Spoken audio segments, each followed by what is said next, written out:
Hello to all my Support Fibromyalgia friends. How are you out there? If you're tuning in live, please post an emoji, say hello, let us know where you're tuning in from. Please let me know what's new and good with you today. We're going to be doing a special broadcast video on managing fibromyalgia during the holidays. And I want it to be as interactive as possible. So chime in if you have tips for the community to share. And also, if you're going to be watching the replay, don't hesitate to leave your favorite tips for managing fibromyalgia during the holidays. I am Melissa Toller. I am the executive director of the Support Fibromyalgia Network, and I'm also a board certified functional medicine health coach. So I'm going to kind of bring in a little bit of health coaching in the end to how I manage tips, but I would love to hear from you out there if you're watching and if you're tuning in live.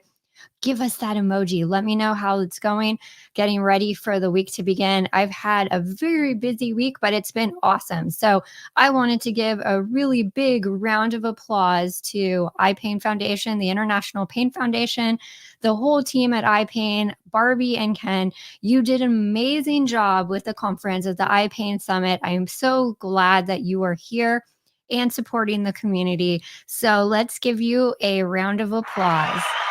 It was an amazing conference. So if you guys didn't get a chance to register, don't miss out. I know that if you did register and weren't able to attend the whole conference, there'll be replays.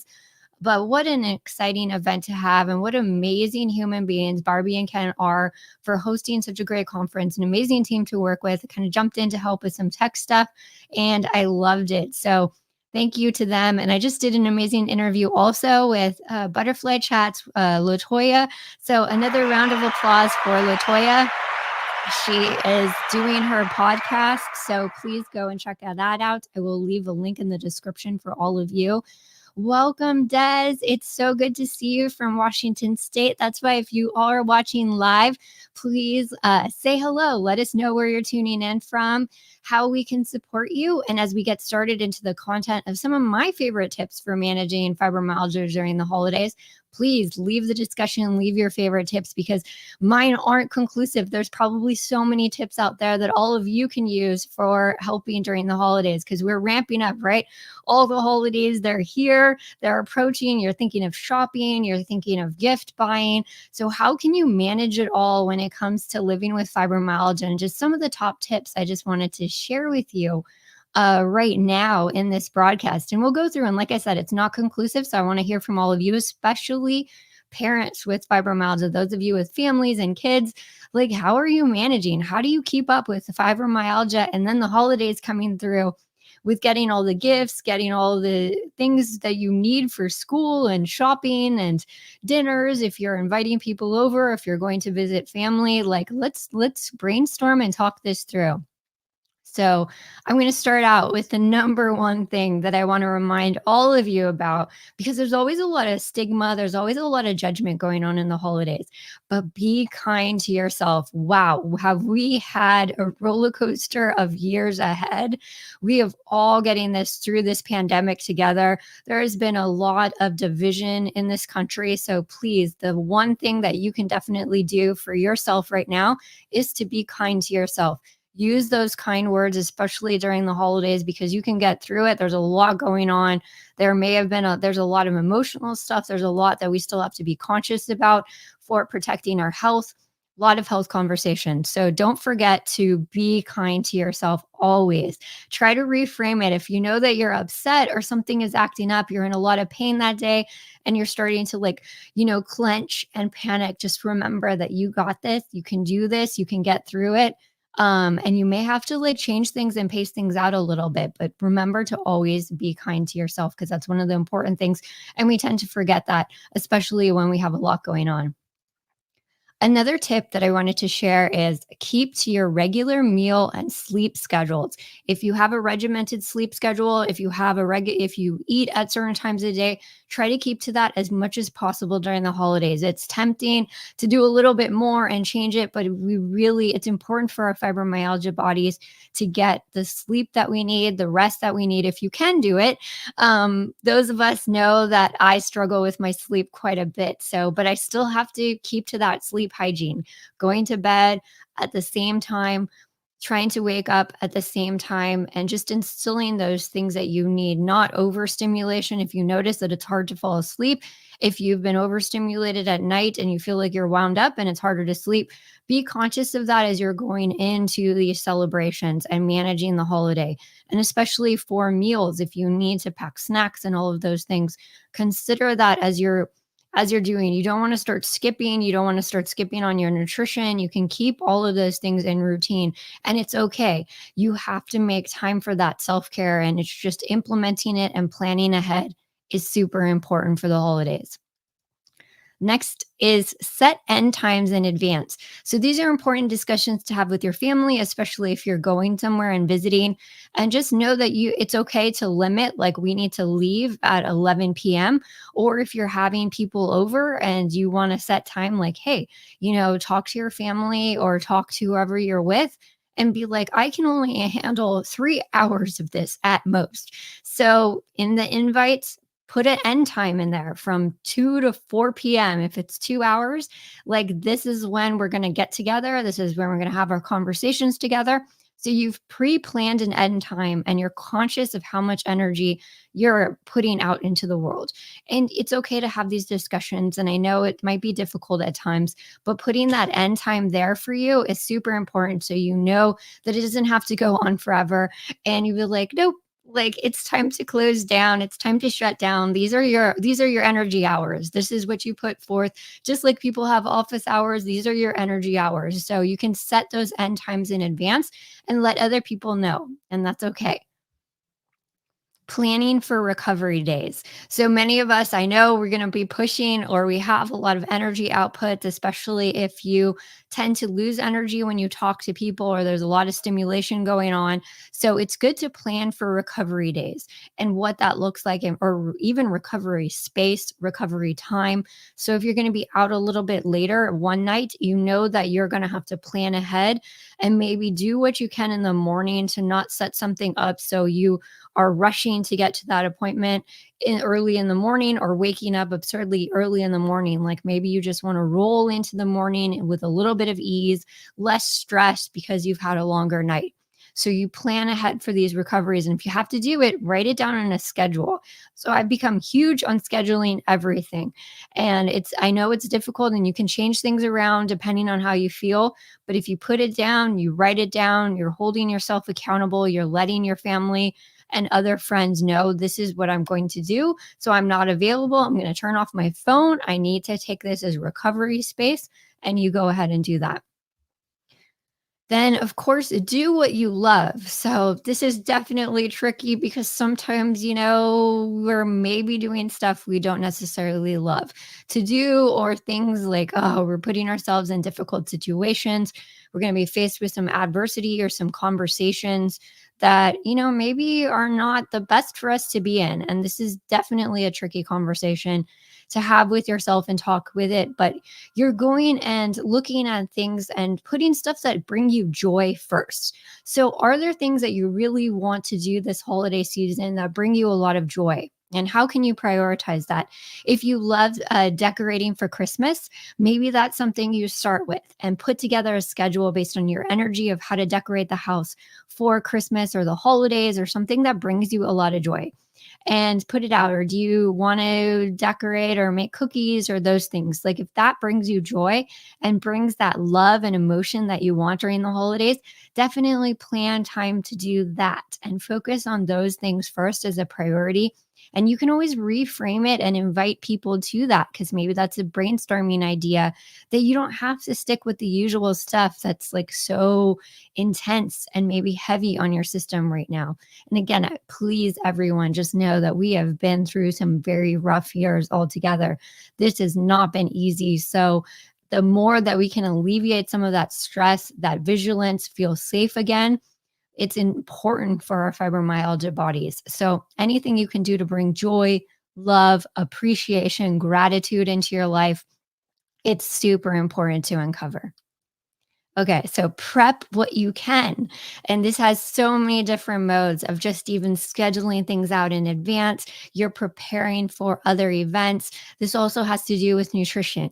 So prepare. You can always take things if you're going somewhere or you're setting something up. A lot of people have food sensitivities. A lot of people are looking to remain healthy this year. So just keep that in your mind as well. Everybody out there, even like, is always looking to stay as healthy as possible during the holidays. So if you have food sensitivities, you remember that and you can bring your food. Don't forget, you can bring your food. You can prep your food in advance. You can set yourself up for success. I used to eat sometimes before I would go somewhere if I was tempted. I have a sweet tooth, so I'm going to be tempted if there's stuff. And then there's other things that you can do if there are products that you can bring, and you can be kind of sneaky about it. So some of the things that you might even consider, like if you know that you're going to nibble and you know you need some sort of sweet treat, find the product that you can eat. And then I would just say, take that product, if it's store bought, put it on a nice like holiday platter, and you can always take it with you if that's something, or you can put it out because at least you know you'll be able to eat it. Because I struggle a lot with visiting other people. It's really hard because even the salads could take me out because I can't do onions. So even raw onions, when people chop up the raw onions, or it comes in pre-made like at the stores, they always have these little onions that are in the salad. So you're just like, well, at least I could eat salad, but sometimes I can't even do that. So I've really had to prepare in advance for visiting people. It's an inconvenience sometimes, but I've just gotten used to bringing my own food, and I'll bring more for other people. So I'm sharing, but at least I know that I can eat the food and I'm not going to be infected. And even when, if you're, I tell people, if you have a dish that you like, if they were coming over to my place, bring what you like and share. Like, it's a community environment, right? Potluck style is okay, but share. And then you can also do it like, for example, if I was going somewhere, these siete cookies are like the bomb. So it's stuff that I can eat. It's compliant. It's gluten-free, grain-free.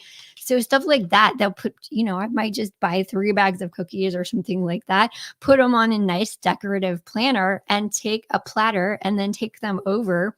And then at least I know that I have something to eat. And then I guarantee people will be impressed, right? Because again, everybody out there, somebody in this group has some other food sensitivity just like you, or is trying to be healthier. Right. We all talk about you'll see it. Everybody feels like they gain weight during the holidays. So they'll be joyful and they'll have gratitude towards you for keeping them compliant. Like, you've already done the work for them and you've given them a healthier option. So I guarantee you'll be rewarded more than we ever think. And I even have like the siete chips. Have you guys tried the churro chips? So stuff like that, the big bag.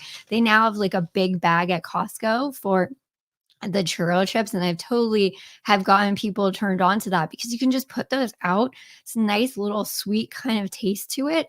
Can top them on like compliant ice cream, and it's brilliant because it just, people are munching on that, and then you can munch on that too. Or if you want to bake stuff, like we just actually baked some of this. It's Simple Mills. I'm trying to get used to where the camera is. Simple Mills, like they had the pumpkin muffins, and it's completely like ingredients that you can eat because it's paleo. So it has almond flour, organic coconut sugar, pumpkin, organic spices, organic coconut flour, baking soda, and sea salt. So that's what was in the mix. So there are compliant ways. And then if you are into baking, you can do that. Or if you do bake from scratch, just take stuff. Like I said, I think people will appreciate it more than ever that you're bringing health and wellness to the table. So you're keeping yourself on track. And if anyone else has any other suggestions, please let me know, because there's a ton of things to keep yourself on track with the holidays, especially holiday cooking. I know people love their instant pots, crock pot cooking. So you can bake soups, you can batch cook ahead of time. So all that information to make the holidays easy is going to help you right now with managing energy. And especially if you're in situations, family can be triggering. So how do you manage that? How do you go through those conversations?